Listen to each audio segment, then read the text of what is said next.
Hi, my name is Representative F from Elliott, and you've just been placed on alert.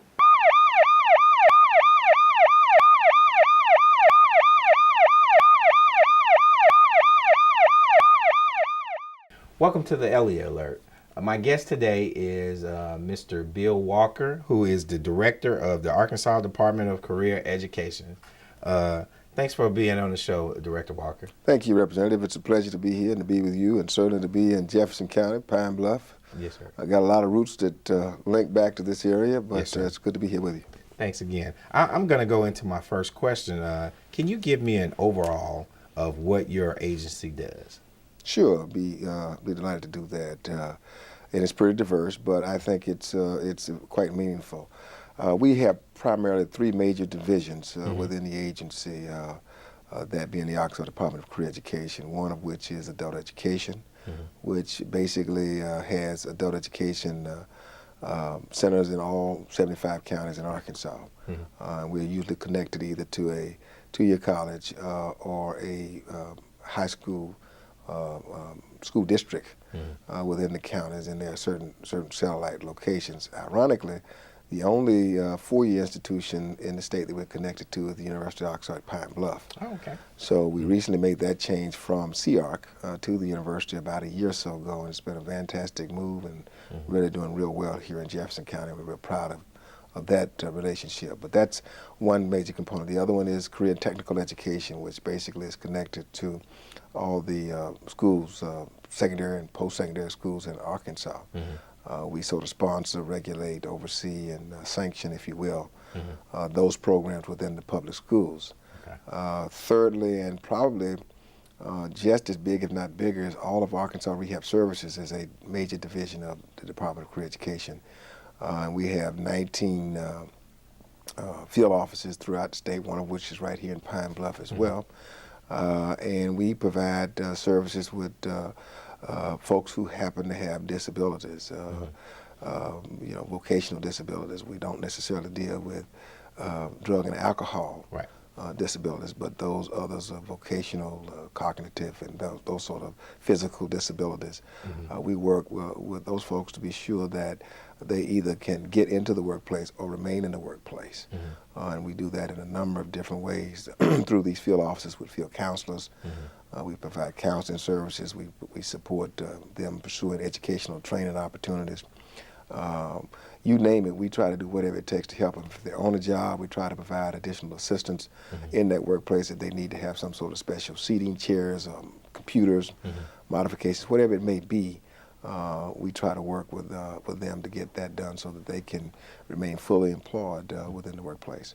So there are some other secondary things we deal with. For example, the Arkansas Kidney Disease Commission is within the agency. The ICANN program, which is an assisted technology program, those sort of things are also within the agency. Not obviously as big as some of the other programs that we have, but those are some of the other programs we do, in fact, deal with. So you guys actually work hand in hand with some of the people who may have a slight disability to be able to go back into the workforce and actually work and provide a living. That is correct, and we do that in many, many ways, and it just depends upon the individual client. But you know, when we do an initial diagnosis, if you will, assessment, we make a judgment as to what that individual needs to have and how we can be supportive of that person, and we start working with them from the time they walk in our office to referring them either for you know, medical support, educational support, training. Like I say, we have clients that go to school here at UAPB. We assist with scholarships and books. Not scholarship, it's really tuition and books. We sometimes if we feel like we need to help them with transportation needs, we try to assist in that regard. We have a whole litany. We don't really have any real restrictions, although we try to be sure that what we do is making a difference, it's helpful, and it's absolutely what they need.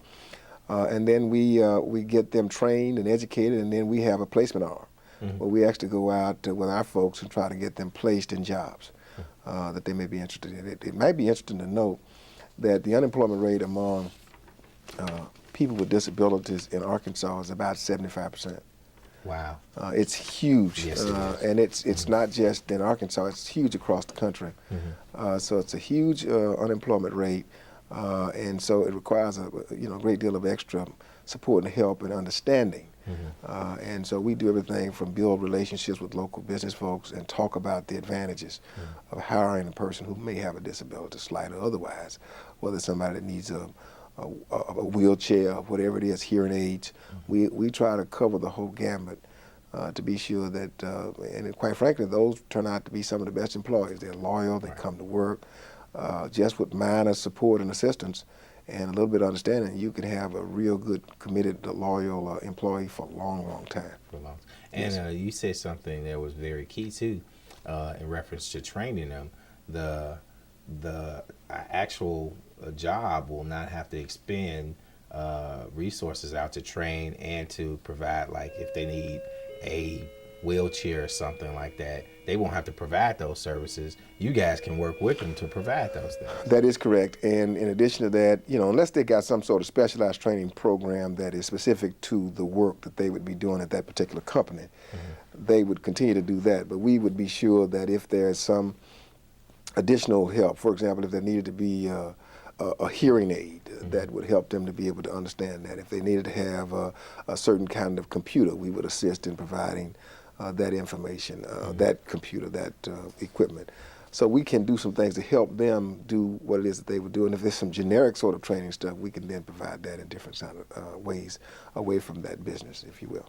Okay. And you guys will actually work hand in hand with the employee to get those things, or would the actual person have to go to you guys and then tell them what they wanted? How would that work? It actually works both ways. We actually go out actively. Our placement folks go out in the local communities, and they actually try to identify businesses and share with them, if you will, some of the advantages in considering employing some of our clients. Okay. And they range from tax benefits, if you will, to us being able to provide certain additional resources in that workplace to ensure that that individual has everything that they need to be able to do that job effectively.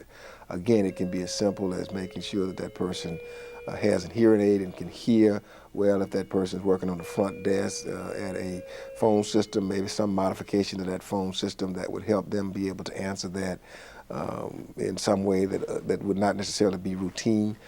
We would work to try to provide that information to that company and be sure that that person can be fully effective and not be disruptive in any way to what, and those companies that are engaged with us and are involved with us find it to be a very pleasant and positive experience, in addition to the advantages that they get in terms of having a good long-term quality employee and the tax benefits that may go along with that. They find it to be a win-win absolute situation, and that's what we want it to be. We want it to be a win-win at every step of the way, and it gives that person who happens to have a disability a chance to work in a work environment that's consistent in doing as much contribution as anybody else that works for that organization. Okay. Well, I'm going to hold on that thought. We have to go to break, but I want to talk about that a little bit more when we come back from break. All right.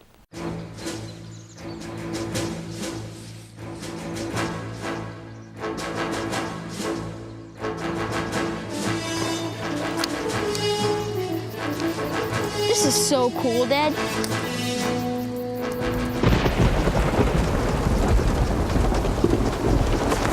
Awesome. This is so cool, Dad. You don't have to be perfect to be a perfect parent. There are thousands of siblings in foster care who take you just as you are.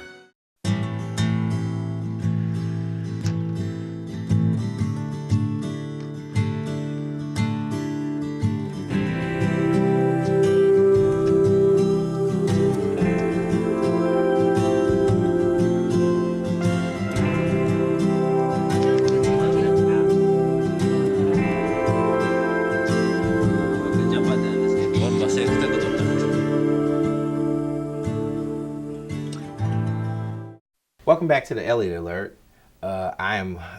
My guest today is Mr. Bill Walker, who's the director of the Arkansas Department of Career Education. He was just telling us all this good information about his programs. Mr. Walker, I want to ask you another question. Why do you feel that career and technologically education, the CTE program, can address difficulties faced by students at risk of dropping out of school? Well, I think CTE, career technical education, can address some of the difficulties, not just with those that are dropping out of school, but with all students. And let me tell you why I say that. And I'll start by giving you a story. When I was first director of the agency, I had a chance to go to Metropolitan Vocational Education to V. And CTE is really the old vocational education. Many folks might remember it as vocational education. Right. A lot of times some of our students who we didn't think would excel as well would oftentimes find themselves in those programs. I actually think that, and what we're seeing today is that more and more AP students and other kind of students are going into these programs because not only is it what we call applied academics, but it is emerging fields, emerging technology. It is, in my opinion, the best place for entrepreneurs to wind up in. Right. What I like about it in my story is when I went into a nursing program at this metropolitan school, they were dissecting a cat. Wow. So I turned around and walked out. So the principal said, well, where are you going? I said, I can't deal with this. And I say that to say that CTE is really hands-on. It is the kind of programs that you actually get a chance to experience a little bit about what you're going to actually have to do in that job at an early age. Right. And so that you can clearly make a decision as to whether or not that's something that you want to do. Right. And that you feel good about doing early on, before you go through and get all this training and all this book knowledge, which is important to have without understanding the relevance of it or how it makes a connection. The other thing that I think CTE does is it makes the connection.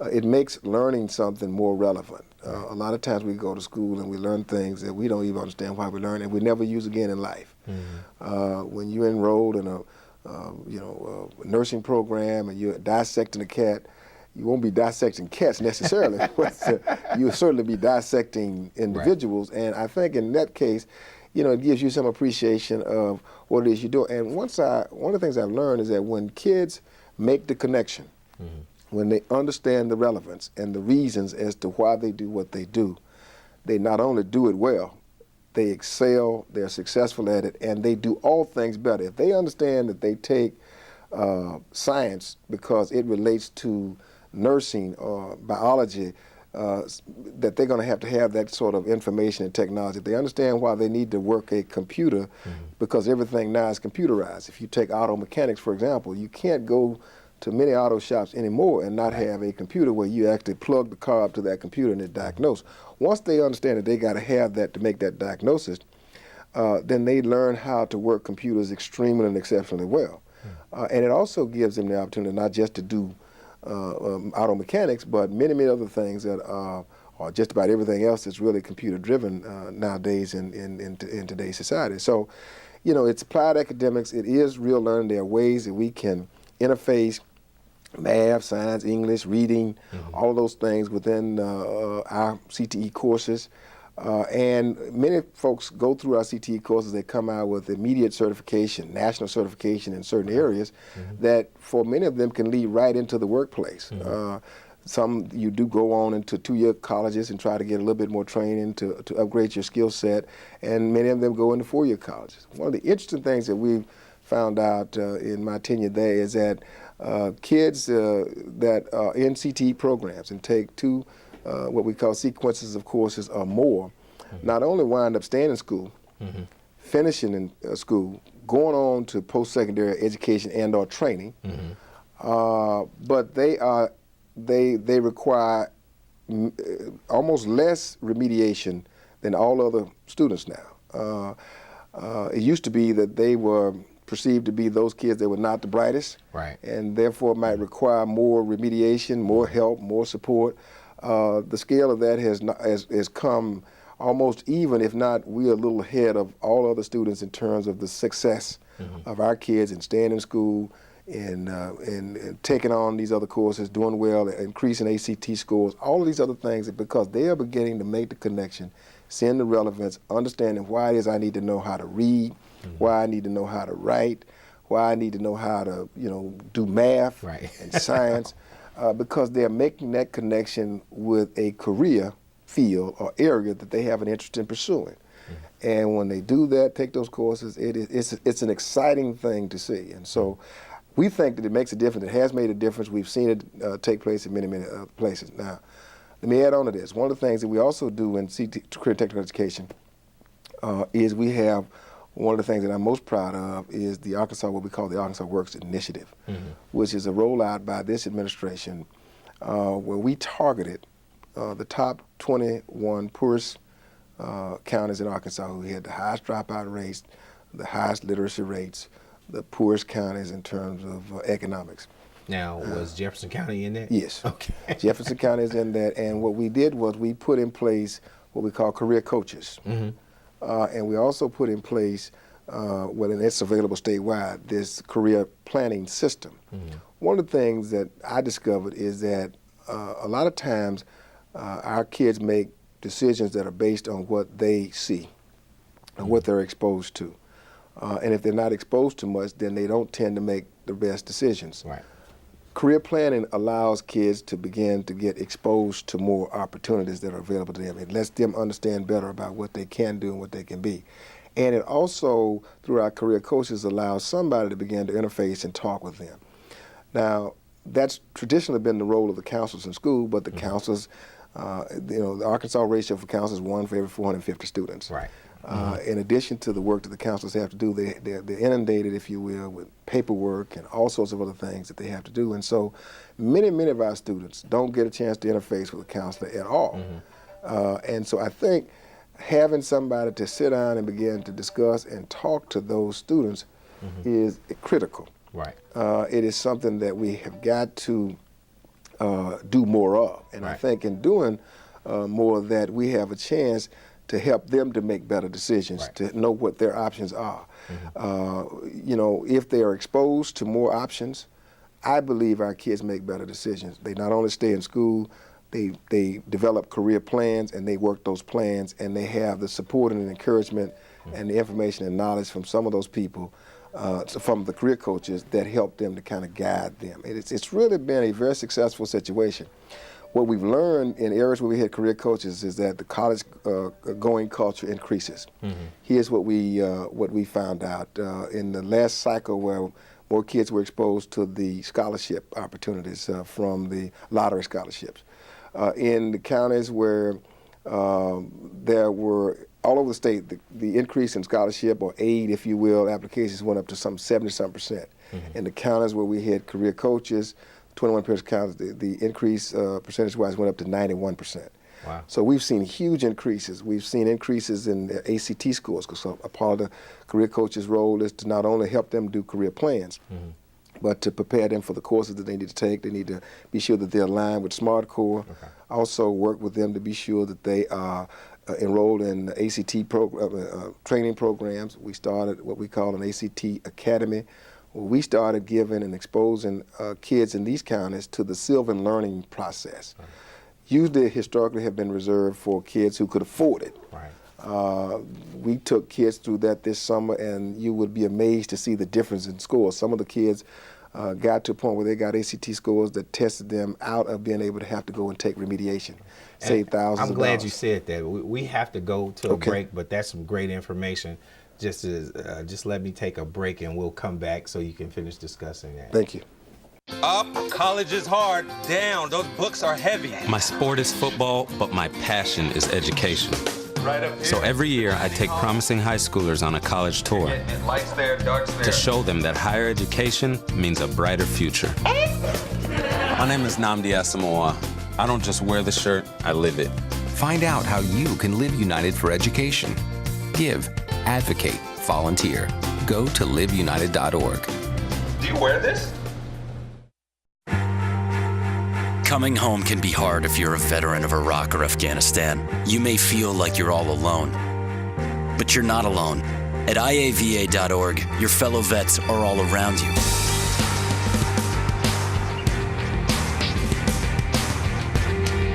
Join our free online community. Get the resources you need and connect to other vets who know where you're coming from. IAVA.org. We've got your back. Welcome back to the Elliott Alert. I'm with one of our directors for the state, Director Bill Walker with the Arkansas Department of Career Education. He was just giving us some great information about the CTE program. Now, Director Walker, you were saying about the CTE program. Can you finish telling us about that? Well, yeah. In addition to like the courses and what we spent off to in terms of the Arkansas Works initiative, there's one other initiative that I'd like to certainly share, and that is what we call the JAG program in Arkansas. Okay. JAG stands for Jobs for America's Grads, or in Arkansas we call it Jobs for Arkansas Grads. Our own Governor Mike Beebe is vice chair of the National JAG Board. Wow. And our agency is responsible for implementing the JAG program throughout Arkansas, and we've expanded it, and it's really been a real sort of safety net, if you will, to a lot of kids who are at a point where they're about to drop out of school. The whole mission and goal of JAG is to reduce the dropout rate in America to zero. Right. I mean, it'd be nothing better for them to have to go out of business. We do it sort of uniquely in Arkansas because we use certified teachers in Arkansas, and the funding for JAG is embedded in our whole school funding formula. It's a decision that that local school districts have to make as to whether or not they want to adopt the JAG program, the JAG model, and we have what we call JAG specialists that work specifically in a JAG class course that works specifically with those at-risk students. In order to be admitted into JAG, you have to meet one of several criteria. You have to have, a pretty good high absentee rate. You have to have lagging grades. You kind of have to come from a single family scenario, etc. So there's sort of criteria that sort of are designed to identify, if you will, some of the most difficult to serve. And they target those students, if you will. They seek out those students. They try to get those students to enroll in the JAG program where it's offered in certain schools, and they have a whole litany of things that they go through to make a difference with those kids. And what we've seen the JAG program in school districts, it has made a remarkable difference in reducing the dropout rate, keeping those kids in school, engaging them, having them become better students, and giving them something to fight for. It's another form of exposure. This is a statewide program. It's just not a rural area program. That's correct. Okay. It is, and it's available to the district. The district would have to want us to come in, and we do provide through some of our federal resources. We have a new program startup fund that we do provide for districts who would want to get into that program. Now, once they get in, they then have to provide, obviously, the teacher and the teacher salaries and all that sort of stuff. And so where districts are somewhat struggling, it's sometimes difficult to make that decision. But in most cases, those are the districts that really need to have the program the most. Exactly. But we can help them start it, but we can't maintain it for them. And we've gotten some support from private industry to do some of that. Verizon Corporation has been helpful to us in doing that, and we've gotten some money from a couple of other sources to try to start it more so in the Delta, because we've had a big void in the Delta areas where it's obviously really, really needed. But we've seen remarkable, tremendous success with our JAG students. I mean, they go on not only to complete school and go to college, they become leaders. They get a chance to do various presentations.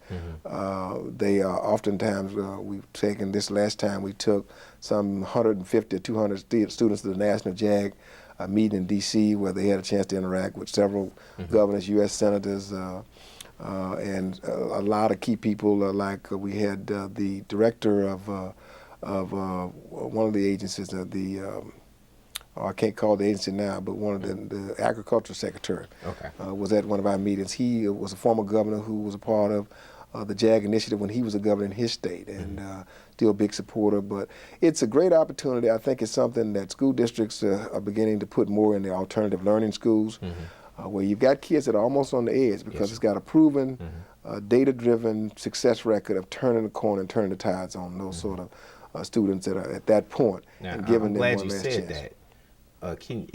Can you tell me what the graduation rate is for a JAG student? In Arkansas, I want to say it's at least 80 to 90%. That's amazing. It is. Nationally, I think it is somewhere very close to that, if it doesn't exceed that. Arkansas is, in fact, one of the top JAG states in the nation. We're the only state in the nation that does a JAG program not only in alternative learning environments, meaning alternative schools, but we have installed a JAG program at the School for the Deaf and Blind. Only one in the country. It's the first pilot of its type. But so far, the early indications is that it seems to be working. It is very early in the process. I think we've only been there no more than 6 months. But it is something that's happening. We also have it at our own ACTI, which is what we call Arkansas Career Technical Institute, which is a part of the rehab services. Many of you have gone into Hot Springs and seen this big building on the hill down there. That's ACTI, where we not only have a hospital, but we have a career center. We have installed the JAG program there, and it has made a real difference with some of those students who happen to have disabilities at that school. So we're very excited about it and its potential and its success. That's great. I have another question for you. In certain areas of the state, there are individuals called colleges and career coaches, and I think you spoke about that. Who actually pays the career coaches? Is that through your organization, or because and correct me if I'm wrong, I think you guys have one. You have several in the Pine Bluff area. I think we have. We do have several in the Pine Bluff area, and they're paid in conjunction. What we try to do is have our career coaches be connected with a 2-year college, and they're connected in this case with the CR colleges, but they work with the Pine Bluff school districts. We didn't want to have the career coaches become employees of the districts, because then they might get covered up with other duties and activities, and we wanted their primary and only focus to be on working and talking to and helping those students, and to sort of support the work that the counselors are doing, but not necessarily get into the work that the counselors have to do with paperwork and all that sort of thing. It is a 3-year pilot project that was funded through the Department of Workforce Services, Director R.T. Williams, and it is federal resources that is going to fund this 3-year pilot. Now, the ultimate goal would be that we can demonstrate through our success that this is something that we need to not only have statewide, but that needs to be funded from state resources. I agree. We've had the good fortune of, it's sort of a double-edged sword, but we've had places that knew of the career coaches that said, what do we got to do to get career coaches? So the demand is increasing. The success is really taking place. We're seeing the data and the results, and we believe we can make a strong argument to you and your colleagues to help us get some sort of permanent state revenue funding once we bring in the actual results. But what I would like you to do is, because you've given us so much information, I would like you to give your website and a number where someone can actually get in contact with you. And a little later on, we're going to invite you back so you can finish up all that good information. Yes, sir. Well, we'll be happy to do that. And our office number in Little Rock, and we're located on number 3 Capitol Mall, is 501-682-1500.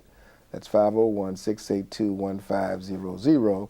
And our web address is www.ace, Arkansas Career Education, .arkansas.gov. Let me say that again, because www.ace.arkansas.gov. Feel free to give us a call at any point, and we can navigate you through the website or through who you need to talk to specifically when you call that number.